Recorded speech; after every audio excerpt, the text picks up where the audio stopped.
Okay, here's the new Tote, and as you can see, you can just lift it up like that, twist it around. There's a handle at the bottom if you'd like to just carry it like that way.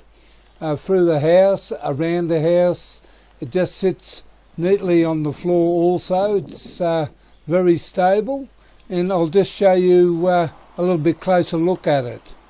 So you can see that we've got all the tools off here, and that long trough, that's where you put your cleaning solutions. I'll show you the back just to give you a closer look what it looks like. So as you can see, I've got the tools in here.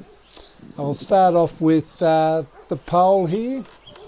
It's always good to have an extension pole even on the inside. Here we have the screen out to get your screens out, your fly screens, insect screens, 2 screwdrivers, Phillips head straight edge, a pointy nose pliers, small 12-inch squeegee, a 20-inch squeegee for the bigger glass. Also at the back here we have a scrubber. Now you can have water in the trough and dip it in there, or you could have a bottle and just squirt your solution on there and then sit the scrubber in the tray like that. Or if you like, you've got a shorter scrubber as well. And for your microfiber cloths, scrims, you can hang it on there.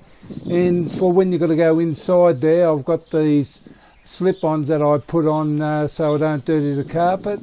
And here we've put this in the trough, so when there's water in there, the dirt, that it settles to the bottom, but when you use a scrubber in the water, it doesn't get contaminated from the bottom.